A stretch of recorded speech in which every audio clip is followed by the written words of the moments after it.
Thank you, Madam President. On behalf of Centrist Democratic International, I come before this council to share my story.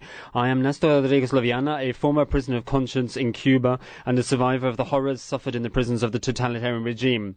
I spent more than 10 years in prison for my pro-democracy activism, calling for the rights to freedom, speech, assembly movement in my country. I suffered torture and cruel, inhuman and degrading treatment in the prison of Guantanamo.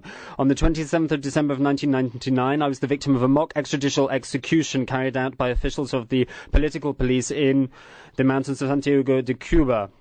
I suffered 2 bones broken in my face. In the summer of 2001, an attack carried out by a fellow detainee under the orders of Colonel Juan Gonzalez, the head of counterintelligence in Guantanamo. I was kept in isolation and punishment cells for more than 3 years, spending 47 days naked and in subhuman conditions in a dark cell. I spent more than 8 months and 20 days confined with other offenders suffering from tuberculosis. On many occasions, I had to resort to hunger strikes to insist on my rights. The last time I did this was in January of 2011, and they gave me an ultimatum of either exile or of 12 further years in prison. My case is not an isolated one. In Cuba, there is a system of wiping out and exterminating those who dare to call for democratic change. Over the last year, 3 human rights defenders were murdered by this system. Juan Wilfredo Soto Garcia was beaten to death in a military barracks in Santa Clara on the 8th of May 2011. Laura Poyan Toledo, leader of the Women in White, died in suspicious circumstances on the 14th of October 2011, and Wilman Villar Mendoza, who died during a hunger strike when he was held in a cell without water, without clothes, which led to pneumonia and kidney failure on the 19th of January 2012. Just since this year, 2012, began, there have been more than 600 arbitrary arrests. In fact, I would say there have been more than 1,000, in fact, against members of independent civil society. Vicious beatings and sexual assault of women human rights defenders are on the increase every day. The houses of opponents to the regime are attacked by organized mobs directed by the regime, endangering the life of women and children. Thank you, Madam President. It is unacceptable that the groundless accusations be thrown at countries here, particularly ones that are not commensurate with the reality and the position of Cuba, who has always acted to promote and protect the human rights of all.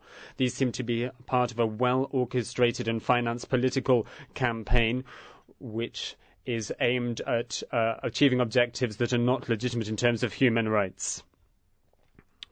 Listening to the words of a mercenary financed by the United States of America to defend their restrictive policy against Cuba. This person speaking on behalf of the NGO Centrist Democratic International was not a political prisoner in Cuba. And none of the lies that he told against my country have any substance.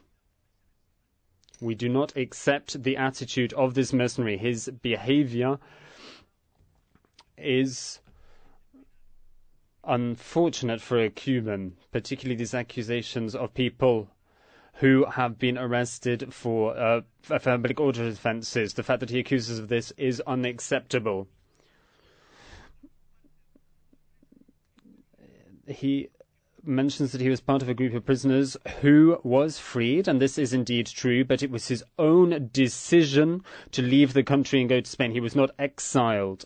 That was his decision, and it is from there that he's carried on his task of undermining the Cuban government. His antisocial attitude continues to be displayed in Spain, and this means that in 2011 we were obliged to exclude him from the Red Cross program of this country for having committed other serious crimes against other Cubans and against officials of the Spanish institution of the Red Cross, after which it was asked that he leave Spain and go back to Cuba.